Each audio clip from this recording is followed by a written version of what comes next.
What's going on, guys? We're back with another show. This is the DeFi Crypto Alliance show where we do our best to be the bridge between our fellow real estate investors, entrepreneurs alike, and the cryptocurrency world because, gosh, there's no bigger opportunity than crypto over the next, things are ticking down. We used to say next couple of years, but man, I don't think we have a couple of years. So it's going to be fun. Welcome along on the journey, everybody. Corey, take it away. Good morning, Heplicans. How are we doing today? I usually don't use this unless we're pumping, but we've been gone so long. I figure I'd come back in and do our introduction right. Guys, we are, been just so busy traveling around. In fact, we're late today because Dane was on an apartment syndication group doing market updates, and they invited him to come on and talk about crypto. So I was like, oh my God, yeah, you got to go on there and give the guys some sauce of where we're at in the market cycle and what some expectations are. It's been just a lot of fun to kind of be the premier crypto guys of that community.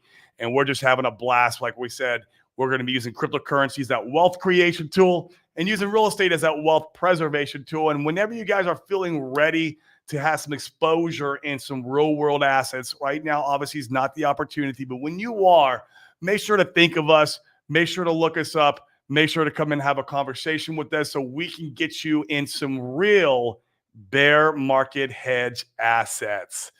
So yeah, we're absolutely excited. So yeah, let's do an open mic show today. It is Friday, and I think it's Good Friday if I'm not mistaken. This is this is a very religious holiday, and so we also be paying respect with that. And Easter Sunday, so that's crazy. This snuck up on me fast, Dane. The year's already turning over so fast. I don't even know what's going on. I can't believe we're already at Easter. This is absolutely insane. Guys, come on. I dropped the link. Get in the show today. Let's talk about, anything crypto, anything real estate. We can talk about Easter, and we can talk about April 8th.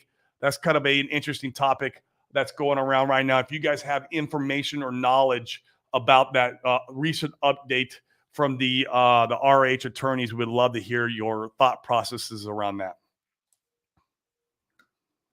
You're muted, Dane. Thank you. I think we talked about, I feel like we talked about this last time we were streaming, but I think it's important to talk about again. It's funny to be on Twitter and see people losing their marbles when Never. Everyone's so calm and collected in Twitter. I think it's really healthy to be able to look at the charts and be able to step back from the emotions and say, hey, what does the data actually say what we're doing? And Corey did a great job of pointing this out to me. I think it was a few weeks ago, or maybe even longer, probably longer. He's like, you know what, Dane, we're right on track. If you compare us to other layer one blockchains, apart from Solana, we're right there. Pulse Chain's right there. So I'll pull up some charts. We'll look at some of that stuff. I think it's really healthy to see. And yeah, we're not far off. And I'm sure you're going to pull them up, but we're not far off from like AVAX. We're not far off. I think we're beating Cardano. We're not far off with Phantom. Phantom had a very late start. We were going first before Phantom went.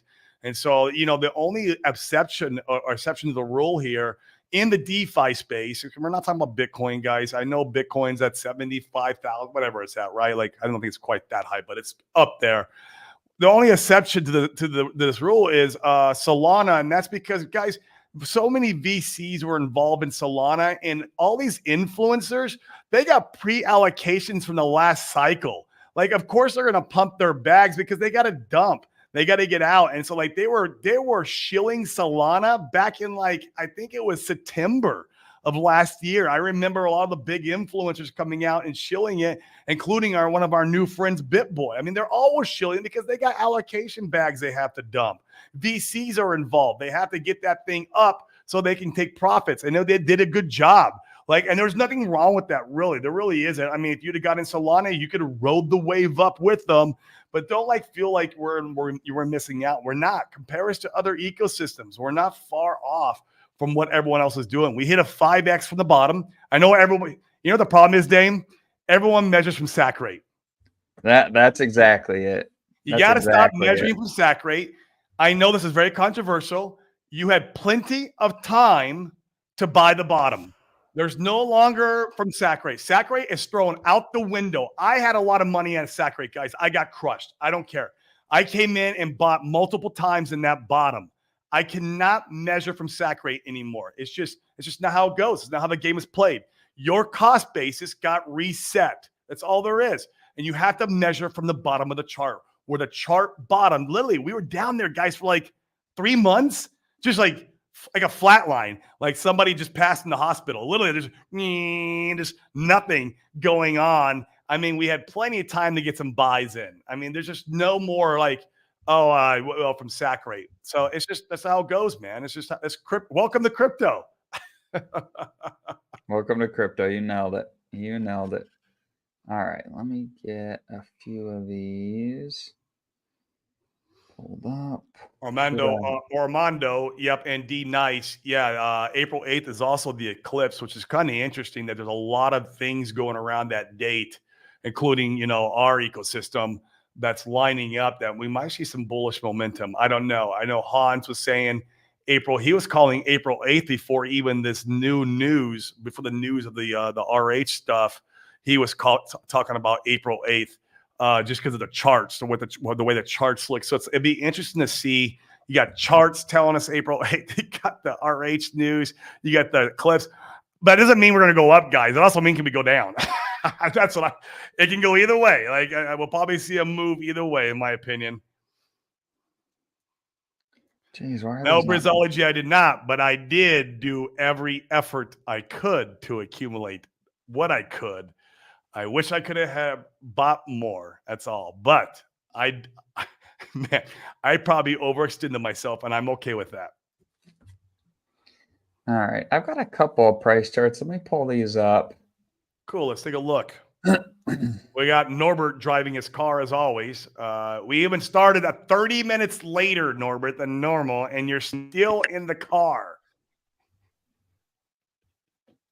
Always. Well, you're muted. Right. Can you hear me? Yeah, we got you. Okay. Yeah, technical issues. So let's give, in fact, Norbert, I love your insights on some of this stuff. So I'm going to share a couple of charts. I don't know how to make these ones. Oh, here we go. How to make this website darker. We're just going to have to deal with the bright white screen. Yeah, it's all right. See my screen? That. Yeah, there we go. Okay. So this is the Cardano price chart from the low back in, what is this? October. Clear up to as high as it's pumped so far. I mean, it's barely done over a double. Whoop-de-doo.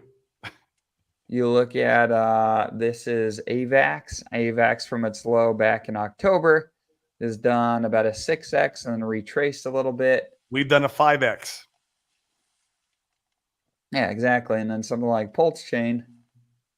Let me pull it up here.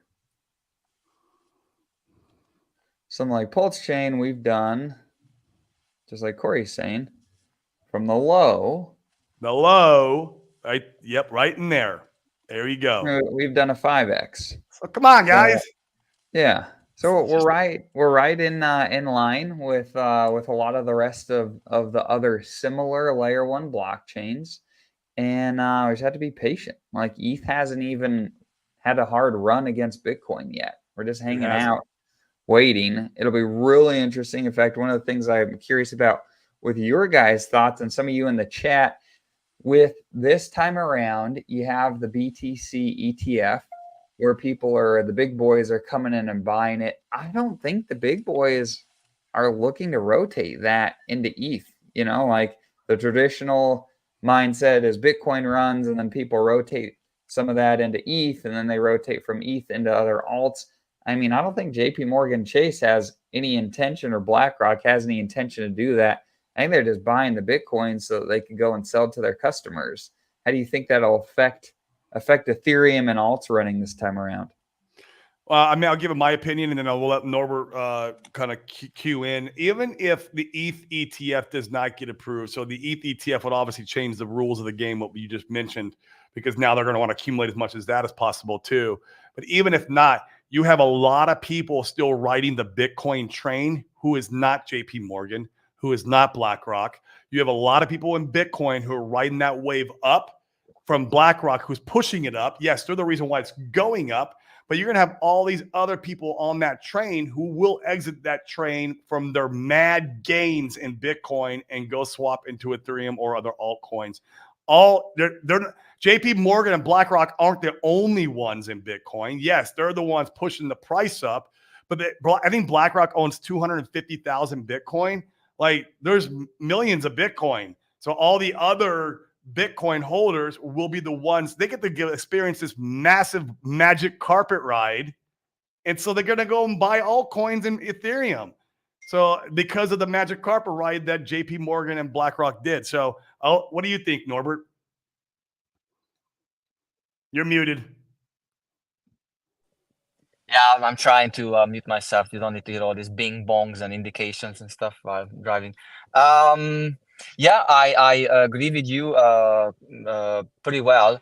But on the last, unfortunately, I missed you on the last Crypto Mastermind call because I was trying to bring a point across, and yeah, I didn't succeed too well. People are comparing Push Chain to other blockchains. How old are those blockchains? It's like, a few years old, most of them. Am I correct to say? So they have much more adoption, more popularity because it's better known and whatsoever. So it's not even fair to compare like a few months old chain, which is compared to others, which are a few years old chains. This is my first point I'm trying to make. But yeah, the only thing I'm not so I'm a little bit concerned about Ethereum and all these ETF things. It's good for us if the ETF gets approved later on down the line, because then gives the another dose to the market. So we have the halvening in April. Let's say things going up, the hype is up, and then things start to settle down. Then we have another dose with the Ethereum ETF. But the only problem with the Ethereum itself, that even now is fairly expensive chain. So if the hype's gonna get, like what are we looking at? $1,000 to swap coins, or you know what I mean? From the current price, if we go up, minimum $500 for a swap, and is it gonna be feasible for majority of the participants? I'm not sure. Big boys can play around, and fair enough, but yeah, it's a bit weird. And then Sprek was saying that if Push Chain is not gonna be able to produce green candles, that's it, we are done. Like, if we're not gonna make it in this bull cycle, then we are done. And then in order to get there, I don't remember 100% exactly how he said it, but he said we need the meme coins. Without the meme coins, we won't be able to achieve that. And I'm like, I don't think that we need those guys with a few $100s to come in and then start throwing money left, right, and center on fluffy animals and whatnot, because those guys are not gonna be a long-term investors, in my opinion. They're not gonna last as well, in my opinion. And I understand that, right now is Somid explains it clearly, break it down, that how many billions of dollars go into the dog with a hat and all shit, and then it's worth more than Push Chain and Hex together and stuff like that. I understand that, but everyone forgets a major point, and hopefully it's gonna work in your favor, guys, and maybe one day if we can work together in our favor, that tokenize assets is gonna be the next big thing, in my opinion. Because if we want serious money to come in, and these guys they're not gonna, like these JP Morgans and like big investors, they're not gonna think about sitting in the office and like, which animal is gonna be the next popular thing next time. Maybe a turtle with a swimming dress, like maybe that's gonna. They're not gonna think like that. They think like tokenized asset class. If you can generate an NFT for a property, that's gonna be the next thing, and it's happening, in my opinion, already. Jewelries, watches, whatnot, all the expensive things gonna exist on the blockchain with a certificate, and that, in my opinion, that's gonna be the big thing. So which chain we can achieve that? Ethereum, like I said, I like the real world asset application. I think it's pretty interesting. I also think, you know, all the real world stuff that's been tied to the blockchain so far, it's performed terribly. It's underperformed. People aren't here in cryptocurrency for like stable gains. People are here, and I don't care if you have $100 million or you have $1,000. People want to come, they want to play the casino. So I think the meme coins are really positive, frankly. They're just marketing. They're marketing to get people to come over and play the game. That's why people are going over to Solana, because you have somebody, you know, that jumps online and they went and turned a tiny bit into a ton of money. Now, did they take profits? Is it truthful? I don't know, but it's just marketing, and that's all that it is. And so those guys want to come and play. And I think, yeah, there's definitely a place for real world assets. Pulse Chain's already printed green candles. We're up a 5x from the low, and like Corey said, that's how you have to measure it. So we've already got green candles. I think we have some hilarious memes that have shown some strength, which has been a lot of fun. I think we need more of them. I think it's good for marketing and some of the real world stuff. In fact, that's something that Corey and I are working on. We'll share more details about that as we progress through. But there's a lot of cool things going on. And I think one of the biggest mistakes people make is they overthink. I remember doing this last bull run where I thought too practically about why something should pump and why it should make sense. And then something like Dog with Hat or Pepe goes and does a huge run. You know, like you can't overthink it too much. I agree. I mean, I want all of it, Norbert. I want all of it. I want the meme coins. I want the utility tokens. Like utility tokens are pointing at the meme coin guys and say, you're bad. And then you get the meme coin guys like, you know, Tangame pointing at the utility token saying, you're bad. No, man, we need them all. Everyone's invited. Let's all build on this chain, whether it's, what is it? Turtle with swimming dress to the moon. Whether we want to do turtle with swimming dress. Let's do it. Tell us when it launches, Fast Abdul. Yeah. Or if we want to build the next, you know, apartment syndication that's attached to, you know, a awesome 404 contract, whatever it may be, right? Like there's going to be things that there's room for all of it. Now, I'm not the guy to go out there and build meme coins and promote meme coins, but do I participate in meme coins? Yeah. I do buy some meme coins here and there. I bought Dick with Butt.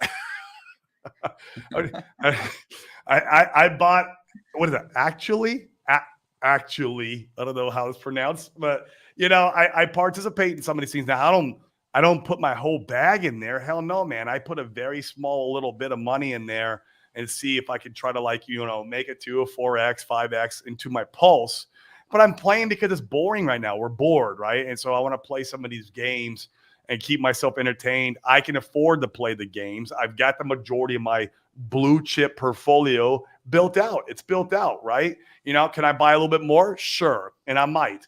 But I can also come over here and play these games with my money, the casino, if you will, because, you know, they're fun. They are fun. And it's Dane's right. It is marketing. It is marketing. And that's why retail is flocking to Solana right now, because Dog with Hat on Solana did that. Pepe did it, but Pepe was on Ethereum. I hope the Pepe and Pulse Chain is the next one to do a 300,000x. I don't know if it will, but it'd be cool if it did, because it happened on Pulse Chain. It'd be cool if Teddy Bear did a 300,000x because it came from Pulse Chain. I would love that, to market to the world that a Teddy Bear did a 300,000x. Are you kidding me? That is awesome marketing. That is phenomenal. And it came from Pulse Chain. You notice where these coins come from. Like when I heard what Dog had with Hat, when I heard about it, I knew immediately when the first thing I did was I looked to see where this is on, what chain this is on. Oh, it's on Solana. Oh, okay. You know, you take notice of those things. And because people are going to think they can go over there and get rich now off of other meme coins. Is it true? Probably not. Probably not. They're going to get wrecked. But still, you need these things, and you need the utility coins. You need all of it. It's part of the adoption. It's part of the growing pains that we need to go through as Pulse Chain. Yeah, I'm not against meme coins. You know, don't take me wrong, but you know, stating something that we either gonna make it and we can only make it with meme coins. I just can't. I agree with that too. Agree with that. You know, like, and then when I try to say that in the group, I think they some of the guys, they misunderstood me. When I said I put in 30,000 pounds, I didn't say it like, oh, I'm, oh, how cool I am, I managed to. And then one of the guys said, I made 30 grand in like a week because of meme coins. And I'm like, good for you, but that was even more, a bit more Yeah, at that sounding point, weird, he's just now swinging his dick with Yeah. butt around, trying to like, it's not an ego contest. We're here discussing. Yeah. It just, I was trying to say that I'm a serious That would have investor, pissed me off and too, and Norbert. also someone who is strongly believe in these products, and good for you, like if you make 30 grand in a week on meme coins, by all means, but I just can't be, because that day I was trying to make a point. What were how did we end up here in Pulse Chain? Like if someone came to you back in the days and said, hey, I got some fluffy animal pictures here, we're gonna make so much money out of it, probably you wouldn't participate, at the first place. Saw me Or- fluffy or- slippers, I Corey might. definitely would. Absolutely. You say we're gonna make some if money someone and showed I've you got a outside decent and a returns, button, let's like, go. yeah, I mean, Yeah, let's go. Because some of it, because that's the thing is in the end of the day, everyone's here to make money. And it's funny that a lot of people on social media pretend like they're not, and that they're so worried about what everyone else is doing. Facts, everyone's here to make some money. We all hope that when it comes time to take profits, that you're up, and that's the name of the game. And so, like, if you can come, I don't care what it's called, I don't care what it looks like. And Corey and I have been investing that way for a decade. We don't care what the opportunity is, but if it's a good one, then like we'll come and play the game. And something that's really high upside, like a meme coin, you will learn from experience pretty quickly that thing is incredibly speculative, and it could also go to zero. And so you bet accordingly. Yeah, absolutely. Exactly. And guys in our network are the same, and they've got way bigger holdings in real life than we do. Like, I don't think it has to do with needing a professionalized thing for them to come and like invest in. I think it's more you're weighing where is somebody at in their risk profile when it comes to investing. If somebody's a CPA or an attorney, they're probably just not going to come play the game. Those tend to be like risk averse people. If somebody's an entrepreneur, or an investor, they tend to have more risk, just because like you have to have some to come and be an investor, be an entrepreneur. And in our experience, they don't care what the stuff's really called or what it necessarily does. If there's the hope that it could make a lot of money, well, then their interest is piqued. Yeah, absolutely. Opportunities are everywhere. My only problem is that, like I said, I used most of my bullets back in the day for like Icosa, Hedron, sacrifices, Hex, here and there, Pulse Chain, PulseX. We all did. I know, and then I'm out of bullets. much. I still could squeeze in some money. It's just I don't want to. Like I reached the level, and yeah, that's it. And that's I think perfectly that's fine. really good, like self-awareness too, like you don't need to. So many people are saying that they have to get rich from this bull run. This is going to be the last one to ever have an opportunity. And if you don't make enough money to never work again, this bull run, that you're doing something wrong. Look, like we've talked about it a bunch on here. Norbert, you know this. You've been here. I'm not saying this for you. I'm saying this for people that may not Generally have heard speaking, us yeah, say yeah. this. But man, like you can do a lot of damage with a few $100,000. You could do a lot of damage with, $1 million if you use that properly in real life after this bull run's over to go and buy a business or start a business or, like go on a family vacation. You don't have to have life-changing, never work again money from the bull run for this really to be a win. And man, like I think that you're crazy if you don't think we've got another, 2, 5, 10x, certainly more in the tank. And so like you just have to be patient, ride the waves for some of those things, and have a perspective where like, you'll be great if you could go get a double, a 5x, a 10x on your money. You are not going to go get that anywhere else in the real world, or hardly anywhere else. And perspective is everything. Yeah, I agree. I mean, I love that, Dane. Go use the money to start a business. Be an entrepreneur. learn what it means to give value back to humanity and then being compensated for that value. It will change you as a human being. It will change you as a person. I telling people that real estate saved my life, because when I got into real estate, I was like in the drugs and I was an alcoholic and I was going nowhere fast. Like literally because of my entrepreneurship journey, it changed my mindset spiritually, got me closer to God. It changed me mentally. I learned how to love myself. This is all the things I learned from being an entrepreneur. I mean, there's a lot to be said about making money, but it's the path to being a million, becoming a millionaire, the path to that entrepreneurship journey that changes you as a person. Man, there's nothing like it, period, in the story. And you can use this bull run as the kindling to your new journey, your new adventure of becoming that multi-millionaire, changing the trajectory of your family tree.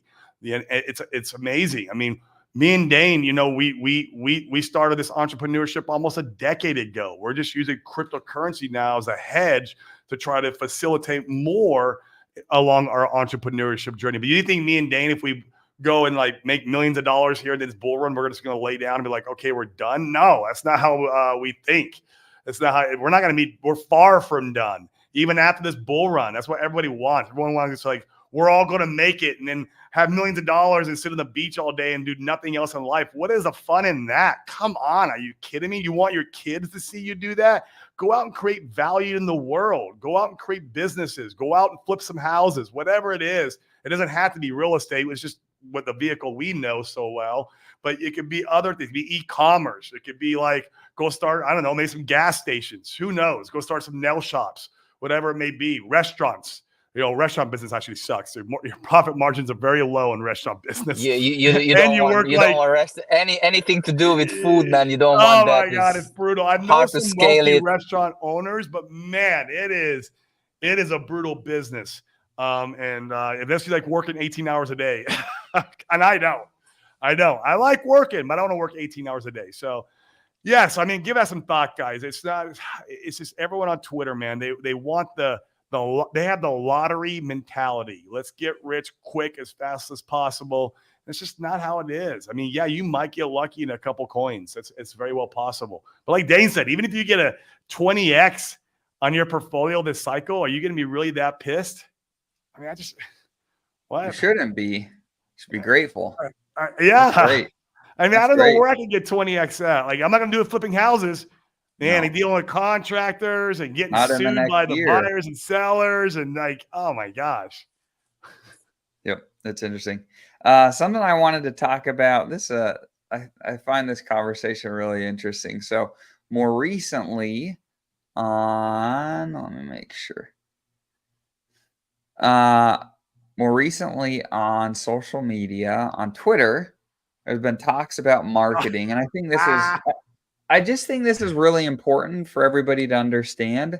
And in fact, one of the comments here in the chat was a good one where they said, well, if the memes just rug, then your family and friends say it's a scam, they don't play the game.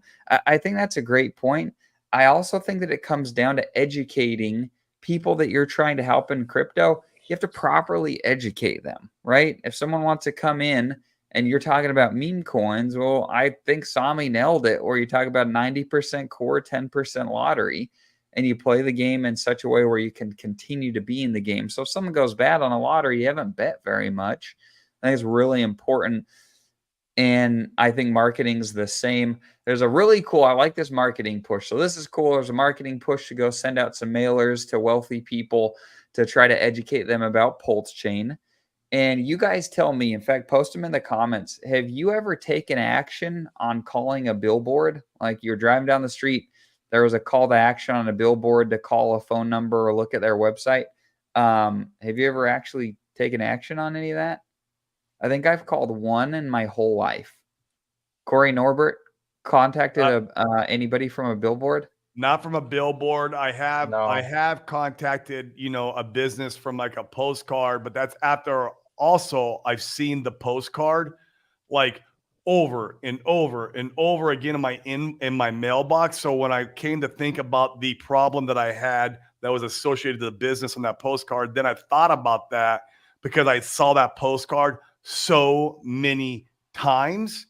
And one of my biggest issues with direct mail, I'm very familiar with direct mail, by the way. I did a lot of direct mail in my real estate journey. We used to spend about 50 grand a month in direct mail in the very beginning of my real estate journey, because that was when it was the most effective. And even then, you would have to send out about 4-5 months of direct mail before you start having homeowners call you, because now you're becoming front of mind. You're becoming top of mind when they're starting to feel distress. This is probably going to be no different. Any direct mail is a very long-term game.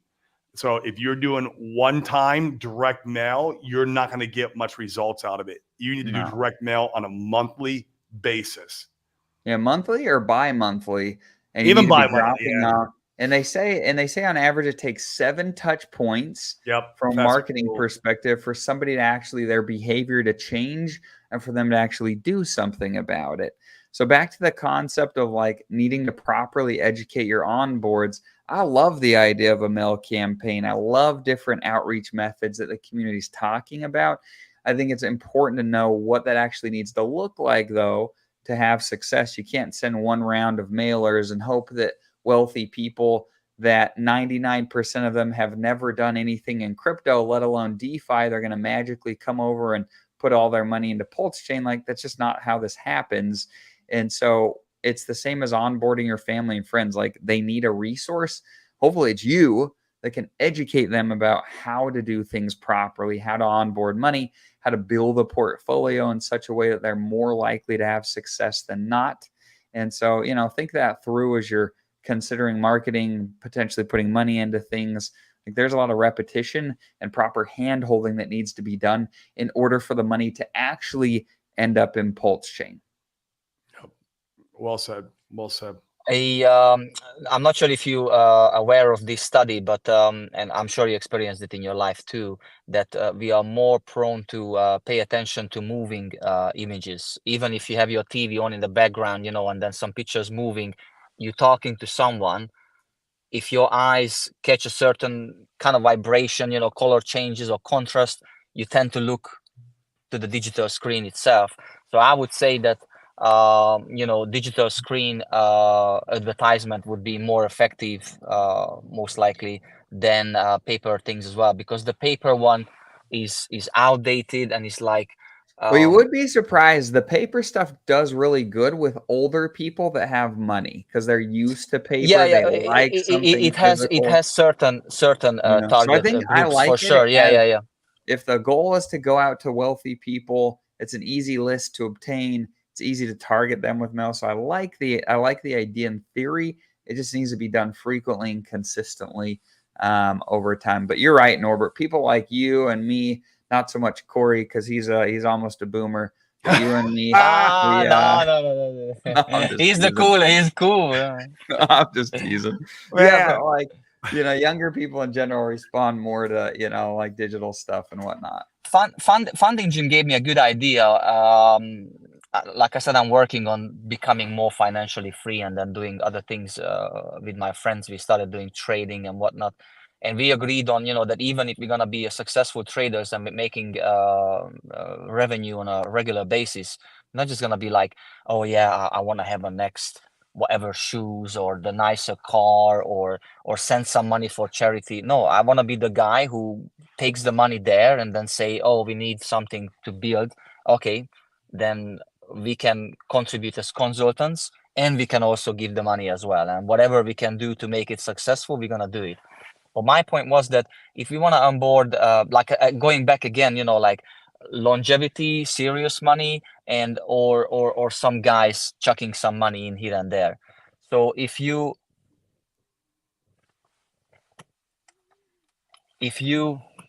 sorry, the neighbor wants me to move. Are you parked in front of his house, Norbert? I mean, yeah, exactly. No. And people here, they are like, no, this is right in front of my door. But yeah, there's no bay here, man. So like, seriously. Anyway, so Funding Gym gave me a brilliant idea of if we want adoption and we want serious players to come in, I think we should target the private members clubs. And just nimble in, here and there, and then say, yeah, I do this sometimes. This is what I do for this part of my portfolio. This is I started because it's not coming through as needy. You know, like if you try a different way, we target the wrong people with lower money, and then you're gonna be like you're gonna feel responsible that someone put in like they $3,000 from their savings with some of my friends, and then now they crying. I understand why they're disappointed, but they say, "Oh, Pushchain is not doing anything. When we're gonna have that money?" I'm like, man, I never guaranteed anything to you. Like we tried. My portfolio is down too, but whatever. But yeah, I think these sort of ways, the smarter ways of doing these private member clubs. He also mentioned yacht owners expo. When people go and then like, oh yeah, yachts. This is the latest design. This is whatever the newer thing. To go there and make contacts. Yeah, it's tapping in niche communities, right? Like that's what we do with real estate investors is we join these masterminds and we go to these events and we tap into these niche communities. You could do it like, say, for example, maybe you own, I don't know, maybe you own a Corvette, because I used to own a Corvette, so that's why it's top of mind. You go join the local Corvette club. And then inside there, you're going to have people who have, medium to big money. And so you can talk about what you do, and then the cryptocurrency comes up, and then you're going to talk about. So it's a good place to onboard from, because one, it's no coiners. No coiners, from my experience, are the easiest to onboard into your ecosystem because they don't have biases. When someone has biases and is already kind of like bought into another cult, if you will, it's hard to convert them. It just is. And so when you get no coiners, you can convert them very easily into your ecosystem because they're not in one, right? You just got to convert them why the dollar sucks, or convince them why the dollar sucks. Convince them why, holding your money in a bank after you work hard and have your business, create money, why it sucks. Let's put it somewhere where, the inflation is not going to hurt us, where we do have opportunity to, multiply that money. Cryptocurrency is a perfect place for that. And so it's an easy way to infiltrate these sub niche communities. Yeah, yacht club would be great. I'm sure I could find one. Me and Dane probably could find a yacht club here in Puerto Rico where all the, the wealthy are hanging out at. Classic car clubs, I'm sure those guys would be interested too, something like the serious. It's just, it's fine. We need to have this colorful palette of coins. It's good to have a bit of fun, laugh a little bit, throw some money at it, but being strongly dependent on it. Did you know that Solana volume is like so much influenced and manipulated through bots, and then a lot of little transactions going back and forth, like not doing anything, but still trading. Yeah, kind of like that, and it's still counted toward as a overall performance of the chain itself. And I'm like, just because I buy 5 and then wow. Some Range Rover SVR, the really powerful one, just went through next to me. My window was shaking. So yeah, they are just wish-washing, and yeah, as you were saying, and a lot of mini transactions, and it's just fake. I think Pushchain has, because look around, what kind of guys we have in Pushchain? Honest, genuine, honest, genuine people. That's why I came to Pushchain. I never came to Pushchain because of some fluffy animals or colorful pictures and things like that. I kind of resonated with the people that, they said something and it was like that. There was no bad intentions, genuinity, longevity, improving, that's why I came here. So flipping around and then saying, no, we need to go down the meme coins routes. I can't see that. And then what's good's going to come out of that? Many people are building projects on Pushchain already. So let them build, it takes time to build those things. Like I said, we are only a few months old chain. I don't even remember when we came out, when we started Pushchain. It's about 10 months. About 10 to 11 months. I think we might be going on 11 now. I would say Pushchain needs another year from now on, another 14 months. That's 2 years. Top, bro. But if we do it well, my theory for a while, I'm trying to think about markets, and like I said, we do trading. We check a lot of news, what's going on, what affecting things. If JP and friends and all these other guys throwing a lot of money into the market, it's gonna make it more stable and less volatile. So I don't think we're gonna have those previous cycles repeating itself when you're gonna have like downtrend and then sudden uptrend, and then we take as much Sure, as there you could be can, less and then volatility over we time. drop Sure. down, and then we're gonna suffer for another 4 years. I don't think it's gonna be like that. This ETF is about to change everything, and a lot of people talk about these tokenized assets. If those gonna come, it's just gonna be constant building and growing slowly. So I think maybe another things like Solana and whatever, they're gonna have their run, but then after that, Pushchain can be like, yeah, fine, you had your run, but we are here for the long term. We're building things, we collaborating, so then our time can come too, when we're gonna be like climbing on a decent pace, and then it's just the X is gonna come on a more spread out ways, let's say. I think we're a ways Hopefully. away from that. I think the people come to crypto for the volatility, and yeah. But I'm with you. It'll be interesting to see how that happens over time. Rich has a good question here. He says, price speculation when PulseX burn is 10%. I mean, I don't know what the price is going to be. Nobody does, right? Nobody has a crystal ball. What I do think is really interesting is like, where is the speculation happening? At least from the bottom. Well, people are buying PulseX and Ink up in droves, at least from the bottom. And I think it's because they're arguably the two most speculative of all of Richard's tokens. Like, what cool things could Richard's team update with PulseX? What could that do to price performance? It's got the buy and burn. Like, there's things to speculate on there. Same with the incentive token. Could Richard use that and coordinate it into the wallet? And like, what could its actual purpose be? There's a lot of speculation around those two things. And in my opinion, that's one of the reasons they're outperforming Richard's other tokens. Hex is pretty controversial. I think there's a lot of people, it just goes way over their head. And I think that there's a lot that's reflected on the price chart. And Pulsechain will have its time in the sun, where I think Pulse is going to rip faces off. It'll be interesting. But yeah, I think PulseX is going to do just fine. I love it. Yeah, I like this too. I agree with this comment. Ink needs to go high so people want to farm. That's exactly right. Yeah, I like it. If I was Richard, Ink would be one of the ones I'd be pumping first. The best performing. Yeah. I made this point several times and people didn't listen, or like, yeah, whatever. Ink is like the bloodline of the entire system, because it really is. If Ink is not, and then like, okay, and somebody was saying it, oh, I'm happy if Ink stays the same price because I'm earning this and that. Yeah, but if we want more money to come in, we have to attract those people. And then those people, if they come in, they're only gonna come in if they see that is rising and it has a strong value, because that makes the farm floating. So Ink price staying the same is good for Also, individuals who already put the money in, and then they pot in. But if you want the other guys to come in, they're only gonna come in if they see the climb. Also, what was the most depressed assets?